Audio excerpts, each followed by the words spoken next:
राज्यातील दुष्काळग्रस्तांना 3100 कोटींच्या पॅकेजची मदत जाहीर करण्यात आली। केंद्र सरकारने ही मदत जाहीर केली। दिल्लीत आज झालेल्या वरिष्ठ नेत्यांच्या बैठकीत हा निर्णय घेण्यात आलाय। आजच्या निर्णयामुळे अखेर दुष्काळग्रस्तांना मदत मिळणार आहे।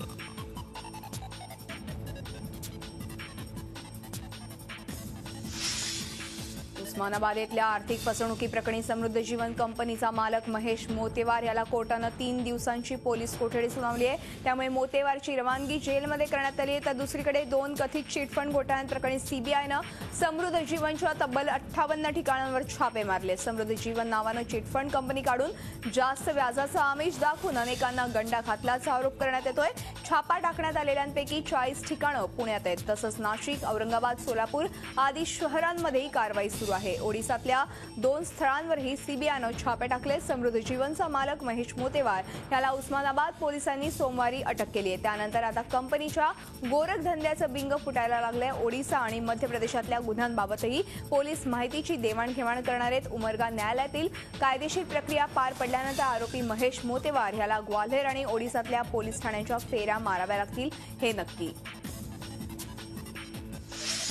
परभणी पाथरी दरोडेखोरांनी अक्षरशः धुमाकूळ घातलाय। ह्या दरोडेखोरांनी एका गर्भवती महिलेवर सामूहिक बलात्कार केल्याची धक्कादायक घटना समोर आली आहे। पाथरी शहरापासून 3 किलोमीटरवर ही घटना घडली। सेलू रोडवरील खेडुळा शिवारात ही घटना घडली आहे। ह्या घटनेमध्ये 3 जणांना गंभीर जखमी केलं असून त्यांच्यावर परभणीच्या शासकीय रुग्णालयात उपचार सुरू आहेत।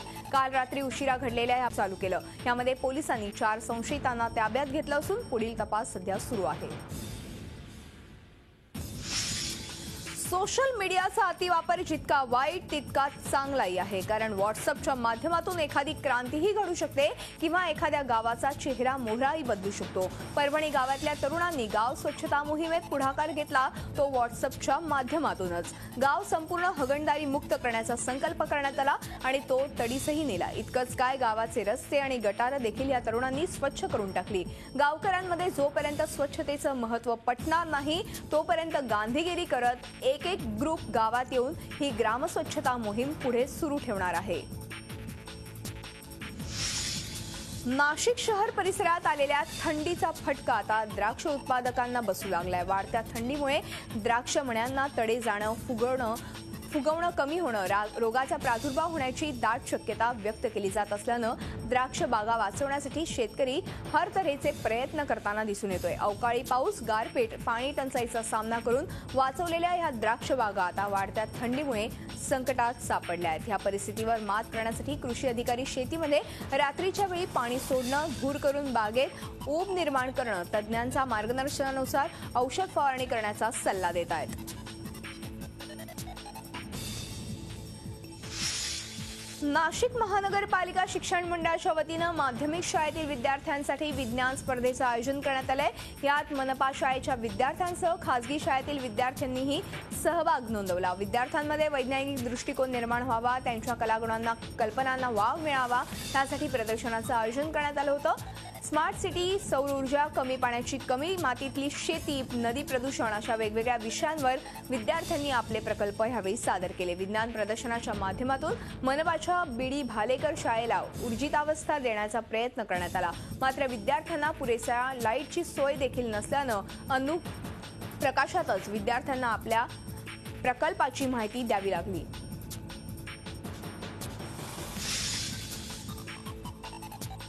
साईबाबांच्या शिर्डीला जोडणाऱ्या येवला शहराजवळच्या अवघ्या 8 ते 9 किलोमीटर अंतरावर असलेल्या नगरसूल रेल्वे स्थानकाला अच्छे दिन येण्याचे संकेत दक्षिण मध्य रेल्वेचे विभागीय व्यवस्थापक ए.के. सिन्हा यांनी दिले आहेत। नगरसूल व येवला येथे त्यांनी भेट दिली असता त्यांनी नगरसूल रेल्वे स्थानकाला टर्मिनलचा दर्जा देण्याची शक्यता रेल्वे प्रशासन पडताळून बघणार असल्याचेही सूतोवाच केले।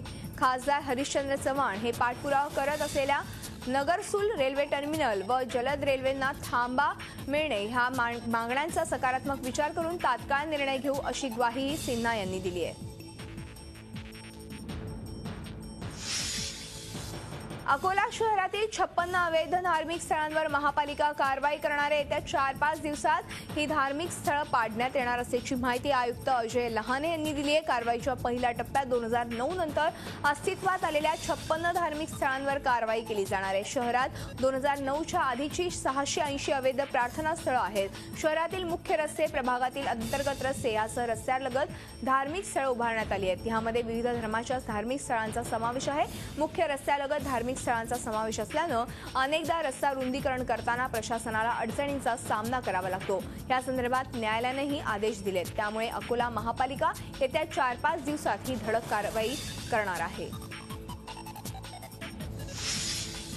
बुलढाणा जिल्ह्यातील पोलीस प्रशासनाचा चोरट्यांना मुळीच धाक राहिलेला नाही असं चित्र सध्या बघायला मिळते। दिवसभराचा व्यवसाय करून घरी जात असताना एका किराणा दुकानदाराच्या हातातली थैली तीक्ष्ण हत्यारानं कापून अंदाजे 5 लाख रुपये अज्ञात व्यक्तीनं पळवून नेल्याची खळबळजनक घटना मेहकर येथील इमामवाडा चौकात घडली आहे। हबीब मापारा यांनी यावेळी आरडाओरडा केला, मात्र तोपर्यंत अज्ञात व्यक्ती रक्कम घेऊन पसार झाला। त्या प्रकरणी हबीब मापारा यांनी पोलीस स्टेशनला फिर्याद दिली असून पुढील तपास सध्या पोलीस करत आहेत। लातूर जिल्ह्यातल्या जळकोट इथे व्यापारी रोहित कोंडावार यांचे काही दिवसांपूर्वी पैशांच्या व्यवहारातून अपहरण करण्यात आलं होतं। आता त्यांचा मृतदेह कर्नाटक राज्याच्या बीदर जिल्ह्यात सापडल्यानं मोठी खळबळ माजली आहे। कोट्यवधींच्या बीसी व्यवसायातून हा खून झाल्याचं स्पष्ट झालं असून या प्रकरणी पोलिसांनी 8 जणांना ताब्यात घेतलंय। रोहितच्या मृत्यूनं कुटुंबियांवर दुःखाचा डोंगर कोसळलाय। अपहरण झाल्यापासून पोलिसांकडे तपासासाठी कोंडावार कुटुंबियांनी पाठपुरावा केला होता, मात्र लातूर पोलिसांनी ह्याला फारसं गांभीर्यानं घेतलं नव्हतं। जर पोलिसांनी वेळीच तपासाची चक्र फिरवली असती तर कदाचित रोहितचा जीव वाचू शकला असता असं कुटुंबियांचं म्हणणं आहे। चंद्रपुरात वाघांच्या बछड्यांचा भुकेनं मृत्यूनंतर वनविभाग खडबडून जागं झालाय। या बछड्यांच्या आईला शोधण्यासाठी वनविभागानं युद्ध पातळीवर प्रयत्न सुरू केले। त्यासाठी विविध उपाय योजले जात आहेत। डझनभर पायी गस्ती पथकं वाघिणीच्या पंजांचा शोध घेत आहेत। इतकंच नाही तर या जंगलात 17 कॅमेरेज लावण्यात आलेत। यातल्या एका कॅमेऱ्यात वाघाची छबी कैद झाल्यानं वनविभागाच्या कर्मचाऱ्यांनी सुटकेचा श्वास टाकला होता, मात्र हा नर वाघ असल्याचं कळालं आणि पुन्हा एकदा शोध मोहीम सुरू करण्यात आली। चंद्रपूर जिल्ह्यातल्या सावली तालुक्यात पुन्हा चर्चेत आलाय। तालुक्यातील मेहा बुद्रुक गावालगतच्या जंगलात वाघानं केलेल्या हल्ल्यात 38 वर्षीय स्थानिक महिलेचा मृत्यू झालाय। शांताबाई भोयर असं या महिलेचं नाव आहे। त्या सरपण गोळा करण्यासाठी जंगलात गेल्या असताना वाघानं त्यांना दूरवर ओढत नेलं। सोबत असलेल्या महिलांनी आरडाओरडा केला, मात्र घाबरलेल्या महिलांनी गावात जात घटनेची माहिती दिली आणि रविवारी ह्याच जंगलात वाघिणीची 4 पिल्लं मृतावस्थेत आढळली। आता बछडे बेपत्ता झाल्यानं अस्वस्थ होऊन वाघिणीनं हा हल्ला केलाय का याचा तपास सध्या वनविभाग करतोय। चंद्रपुरात कोळसा खाणीच्या खड्ड्यात पडून 2 तरुणांचा दुर्दैवी मृत्यू झालाय। शहरालगत बंद पडलेल्या सीनाळा कोळसा खाणीच्या खड्ड्यात पोहण्यासाठी हे तरुण गेले होते। बंटी राऊत आणि अमोल अल्लेरवार असं मृत तरुणांचं नाव आहे। मित्राच्या वाढदिवसाची पार्टी साजरी करण्यासाठी 5 ते 6 तरुण इथे गेले असता ही घटना घडली। शहरालगत कोळशांच्या अनेक खाणी बंद पडल्या आहेत आणि त्या ठिकाणी पाण्यानं भरलेले खड्डे खुले आहेत। असे खुले खड्डे मृत्यूचा सापळा बनतायत। या दुर्दैवी घटनेनं मृतकांच्या घरी शोककळा पसरली आहे। शासकीय रुग्णालयातल्या रुग्णसेवांच्या सेवा सुविधांच्या दरामध्ये मोठी वाढ झाली आहे। रुग्णशुल्क आणि तपासणीच्या काही सेवा दरांमध्ये दुप्पट, तिप्पट आणि चौपटीनं वाढ करण्यात आली आहे। 10 वर्षांनंतर सार्वजनिक आरोग्य विभागाकडून पहिल्यांदाच दरवाढ करण्यात आली आहे। सरकारी दवाखान्यात उपचार घेणाऱ्या सामान्य रुग्णांवर मोठा आर्थिक बोजा पडणार आहे। सार्वजनिक आरोग्य विभागानं 52 पानी GR काढून ही दरवाढ केली आहे। शासकीय रुग्णालयांमधून गोरगरिबांना कमीत कमी देण्यात येणाऱ्या सेवेत दुप्पट वाढ करण्यात आल्यानं सर्वसामान्य नागरिकांमधून संतप्त प्रतिक्रिया उमटतेय। दरवाढ गोरगरीब कुटुंबांना परवडणारी नसल्यानं ही वाढ मागे घेण्याची मागणी होते। विशेष म्हणजे खासगी रुग्णालयातील सेवा महागडी असल्यानं त्याऐवजी शासकीय रुग्णालयात उपचार घेणाऱ्या गरीब कुटुंबांची संख्या राज्यात मोठी असल्यानं या वाढीचा मोठा फटका गरिबांना बसणार आहे। सतत वाहतुकीच्या कोंडीला कंटाळलेल्या जालनाकरांची वाहतूक कोंडीतून सुटका होण्याची शक्यता आहे, कारण वाहतुकीला अडचण असलेले रस्त्यांवरील विजेचे पोल हटवून लवकरच संपूर्ण जालना शहरात भूमिगत वीज वाहिनी टाकण्याचा प्रस्ताव ऊर्जा मंत्री चंद्रशेखर बावनकुळे यांच्याकडे मांडण्यात आलाय। जालना शहरातील जवळपास सर्वच मुख्य रस्त्यांवर असणाऱ्या विजेच्या खांबांमुळे अनेक वेळा वाहन चालकांना नाहक त्रास सहन करावा लागतोय। याशिवाय वाहतूक कोंडीही मोठ्या प्रमाणात होत आहे।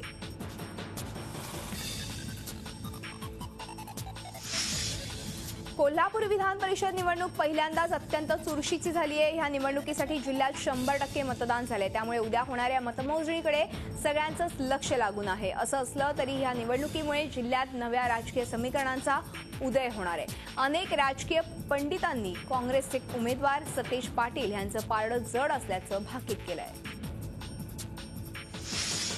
सोलापूरमध्ये दुचाकी गाडीला क्वालिस गाडीनं धडक दिली। ह्या अपघातात दुचाकीस्वार ठार झाला। या घटनेनंतर जमावानं 4 चाकी गाडी पेटवून लावली, त्यामुळे घटनास्थळी पोलिसांनी कडेकोट बंदोबस्त ठेवला होता।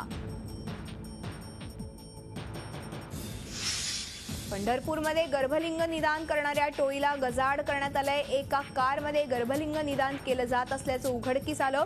अनावली गावात ही कार पोलिसांनी हस्तगत केली आहे। या 2 मिशन जप्त करण्यात आल्यात, तर 2 डॉक्टरांसह 3 परिचारिकांना ताब्यात घेण्यात आले। एक जण फरार आहे आणि पंढरपूर तालुका पोलिसांकडे याबाबत तक्रार दाखल करण्यात आली आहे। गावात दलाल ठेवून हे आरोपी पेशंट्स मिळवत असल्याचंही उघडकीस आलंय। अनेक नृत्य स्पर्धा आपण नेहमीच बघत असतो, मात्र सारंगखेडा इथे चेतक फेस्टिवलमध्ये चक्क घोड्यांची नृत्य स्पर्धा आयोजित करण्यात आली होती। या स्पर्धेमध्ये 25 अश्वांनी सहभाग घेतला। घोड्यांच्या लयबद्ध नृत्यांनी अश्वशौकीनांना चांगलीच भुरळ घातली। यात संजू घोड्यानं प्रथम तर मंगलनं 2रा क्रमांक पटकावला। इंदोरच्या शेरानं 3रा क्रमांक पटकावला, तर 4था क्रमांक पटकावला बेनझीर ह्या घोडीनं। नवीन वर्षाच्या स्वागतासाठी देशभरात मोठा जल्लोष साजरा केला जातोय। त्यासाठी विविध पार्ट्यांमध्ये मोठ्या प्रमाणात मद्याची विक्री केली जाते। ह्या काळात गोव्याहून चोरट्या मार्गानं मद्य शासनाचा महसूल बुडवून मुंबईत आणलं जात आहे। अशा अवैध मद्य वाहतुकीला आळा घालण्यासाठी मुंबई गोवा महामार्गावर राज्य उत्पादक शुल्काचे अधिकारी सज्ज आहेत। महामार्गावर गोव्याहून येणाऱ्या वाहनांवर 24 तास अधिकाऱ्यांची नजर आहे। गोव्याकडून येणाऱ्या वाहनांची चोख तपासणी सुरू करण्यात आली आहे। रत्नागिरी आणि सिंधुदुर्ग महामार्गावर चोरट्या मद्यावर धडक कारवाई सुरू करण्यात आली आहे। पुण्याचा चेहरा असलेल्या चेहऱ्याचं अनोखं प्रदर्शन पुण्यातील बालगंधर्व कला दालनात भरलंय। पुण्यातील 35 मान्यवरांच्या अर्धपुतळ्यांचं हे प्रदर्शन आहे।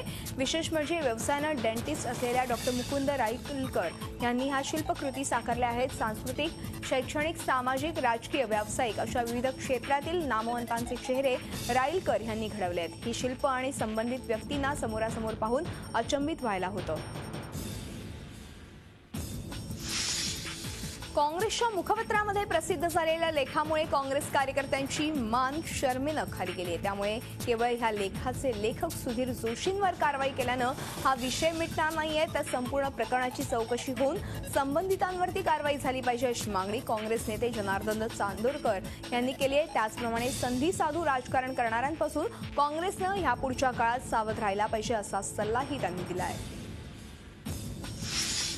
40% पगारवाढीसह वेतन मिळावे असं अन्य मागण्यांसाठी पुण्याचा साखर आयुक्त कार्यालयावरती साखर कारखान्यांच्या कामगारांनी मोर्चा काढला होता। राज्यातील विविध साखर कामगार संघटना ह्यात सहभागी झाल्या होत्या। साखर कामगारांच्या सध्याच्या वेतनाविषयी कराराची मुदत 31 मार्च 2014लाच संपली आहे, पण त्यानंतर राज्य सरकार आणि कारखानदारांनी गेल्या 1.5 वर्षात काहीही केलं नसल्याचा कामगार संघटनांचा आरोप आहे। शिवाय राज्य सरकारनं नेमलेल्या त्रिपक्षीय समितीत कामगार संघटनांच्या प्रमाणात प्रतिनिधित्व मिळालं नसल्याचं संघटनांचं म्हणणं आहे।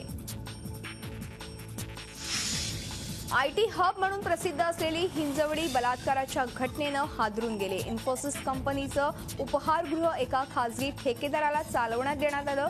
या उपहारगृहात काम करणाऱ्या महिलेवर तिथंच काम करणाऱ्या परितोष बाग या 21 वर्षीय तरुणानं रविवारी बलात्कार केल्याची घटना घडली। परितोषचा साथीदार 30 वर्षीय किसान महाडिक यानं मोबाईलवर त्याचं चित्रण करण्याचा प्रयत्न केला आणि पोलिसांकडे तक्रार दाखल केली, तर फोटो बाहेर फिरवण्याची धमकी पीडित महिलेला दिली।